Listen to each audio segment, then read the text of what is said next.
Житие на преподобния наш отец Йоан Лествичник.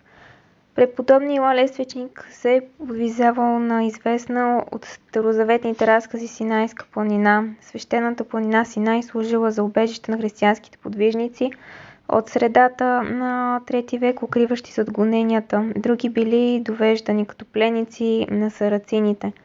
В 4 век, когато гоненията срещу християните престанали, монашеството тук се утвърдило окончателно. Учелниците били привличани на това място и от свещените спомени за великите ветхозаветни събития станали тук, както и от пустинността на Синай. Пътешествениците казват, че не са срещали по-пустинно място от Синайския полуостров. Даже дивите зверове не остават задълго, а случайно дошли от арабската пустиня бързат да се отдалечат в място, оживено от присъствието на живи същества. В околностите на планината Синай се намирали особено пустинни места, които били изключително удобни за уединено подвижничество, и в едно от тях Тола в продължение на много години се подвизавал Йоан Лествичник. До стъпването на Юстиниан I на престола синайските подвижници нямали манастир, а само една масивна кула и не голям храм близо до нея, построени равноапостолна Елена в 557 година. При император Юстиниан по молба на монасите тук бил издигнат манастир. Свети Йоан дошъл на Синай на 16 годишна възраст, привлечено от славата на монашеския живот на синайските подвижници. За родното място на Йоан се не знаели даже неговите съвременници, разказващи за живота му. Монах Даниил направо казва кой град и коя страна са отгледали и възпитавали този доблестен подвижник. Преди да започне да се подвизава точно и достоверно не мога да кажа. По-нататък продължава. А кой град сега има за обител и храни с нетленна храна този все чуден мъж, това не ми е напълно неизвестно, защото той сега пребивава в този град, за който доброгласният певец свети апостол Павел казва: нашето живелище е на небесата. Наставник и ръководител на преподобни Йоан, както говори за това синхрон, бил Ава Мартирий. Когато на 20-та година от живота му Мартирий постригал Йоан в монашество, в този ден Ава Стратики предсказал за него, че той ще бъде велико светило на Вселената, което след това и се сбъднало. Веднъж Ава Мартирий със своя ученик Йоан дошъл при великия Анастасий Синаид.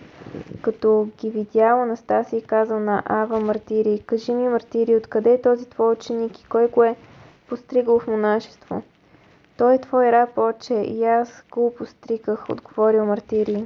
И Анастасий казал с удивление: о, Ава Мартирий, ти си постригал игумена на Синайската планина. Друго време, когато пак взел със себе си Йоан, неговия наставник, Ава Мартирий отишъл при великия старец Йоан Саваид, който тогава живеел в Годийската пустиня. Още щом ги видял, старецът станал, налял вода, умил нозете на Йоан и му целнал ръката, а на Ава Мартирий не умил нозете. Когато след това ученикът на старец Стефан го питал: защо направи така, отче, защо изми нозете не на учителя, а на ученика, и му целуна ръката? Старецът отговорил: повярвай ми, чедо, че аз не знаех кой е този млад монах, а приех синайския игумен и на игумена умих нозете.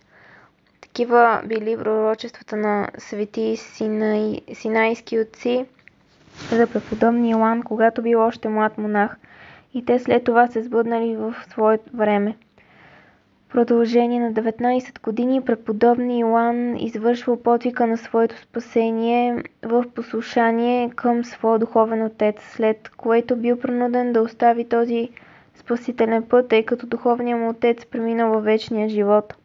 Изпратил го като ходатай и застъпник за себе си пред небесния цар, както пише за това монах Даниил. Йоан отишъл на попрището на безмълвието, въоръжен с молитвите на своя наставник като силно оръжие за разрушаване на твърдини. За своето уединено подвижничество Йоан избрал едно твърде пустинно място, наречено Тола, което се намирало 2 часа път от храма. Той напускал уединението си само на празници, когато отива в храма на богослужение. В своята пустиня преподобният прекарал 40 години в трудове, говорейки от божествена любов, непрестанно разпалван от нейния огън. Но кой би могъл да предаде с думи или да опише подробно подвизите на преподобния Йоан, които извършвал там тайно?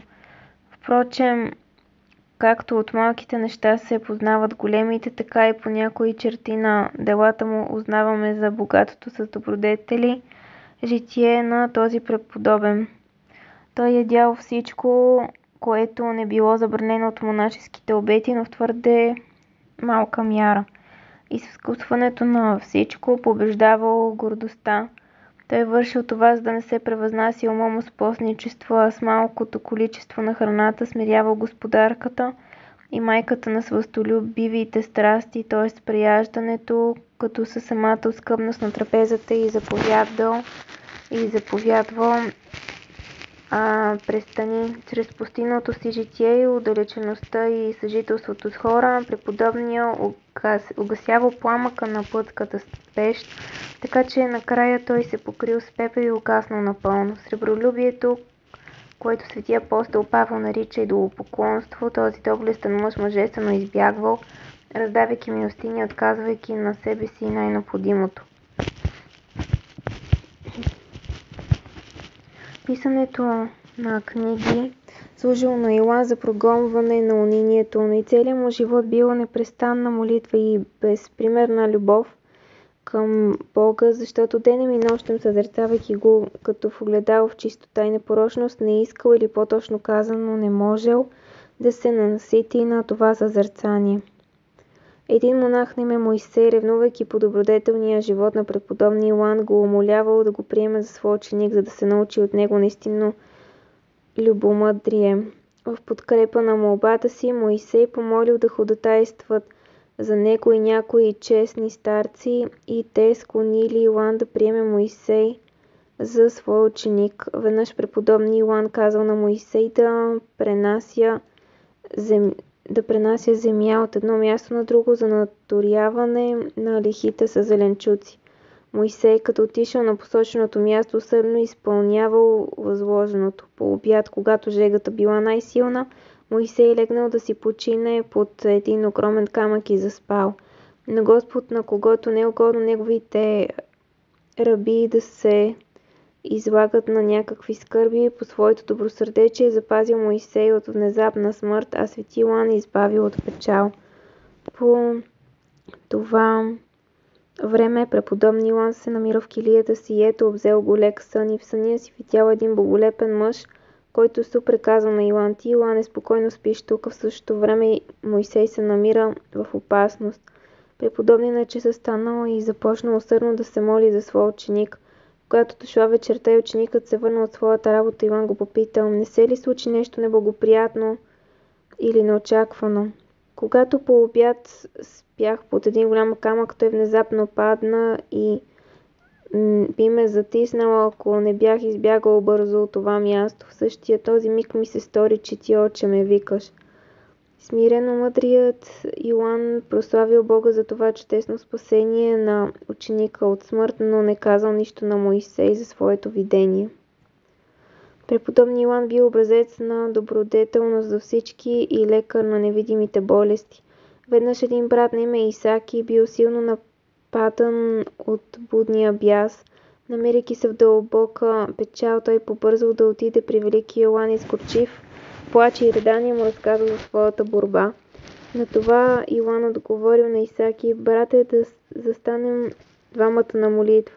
И още не свършили молитвата си, Бог вече е изпълнил желанието на своя угодник, защото будният бяс избягал от Исаки и прогонен като с бич от молитвите на свети Йоан. Някои от недоброжелателите на Йоан, водени от завист, го наричали празнословец и лъжец, а той, вразумявайки го на дело, доказал на всички, че може всичко чрез Христа, който укрепява всички, да се изкорени. И пазил мълчание в продължение на цяла година, без да каже нито дума, така че неговите укорители се превърнали в просители. Защото разбрали, че не бива да се възпира вечната чаща извор на духовна полза, и като дошли при него отново го умолявали да отвори богоречивите си уста. А Йоан, не обичайки да възразява, им се покорил и отново започнал да се придържа към предишното си правило. След това всички, удивлявайки се на преуспяването му във всичко, като някой новоявен Моисей, с настойчивост възвели Йоан в длъжността началник на обителта, поставяйки така този светилник на свещеника на началстването. И така след 40 монашески подвизи, Йоан, който бил вече на 75 години, бил избран за игумен на Синайската планина. И не се измамили добрите ценители, поставяйки този светилник на свещника на началстването, отбелязва монах Даниил. Това избиране било угодно на Господа и се открило чрез особено чудесно събитие. Един от описващите живота му, неизвестен по име, разказва, че не много след поставането на Йоан за игумен, при него в обителта дошли около 600 гости. Когато всички страници заедно с синайските братия седнали на трапезата, се явил неизвестен разпоредител, облечен с бяла туника, подобна на еврейските, и давал нареждания на прислужващите около масата. Когато гостите си отишли на трапезата, седнали служителите, чудният разпоредител не се виждал. Тогава преподобни Йоан казал на недоумяващите монаси: престанете да търсите, светия пророк и законодател Моисей послужи на това място, което принадлежи на него.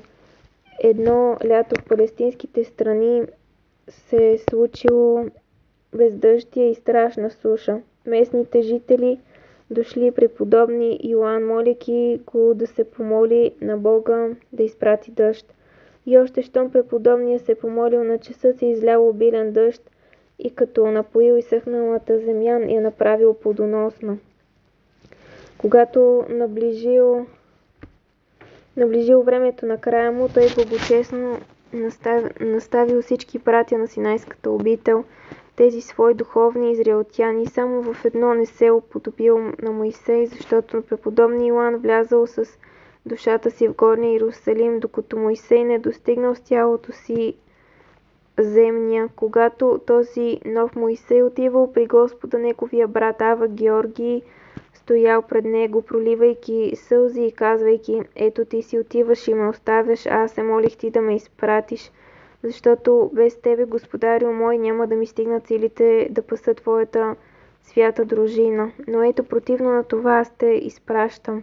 А свети Ава Йоан отговорил: не скърби и не се натъжавай, ако намеря дразновение пред Господа, няма да допусна да бъдеш и година след мене и ще си отидеш.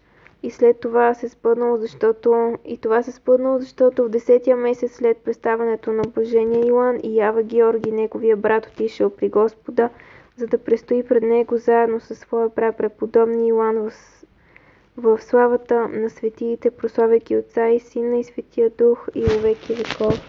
Амин.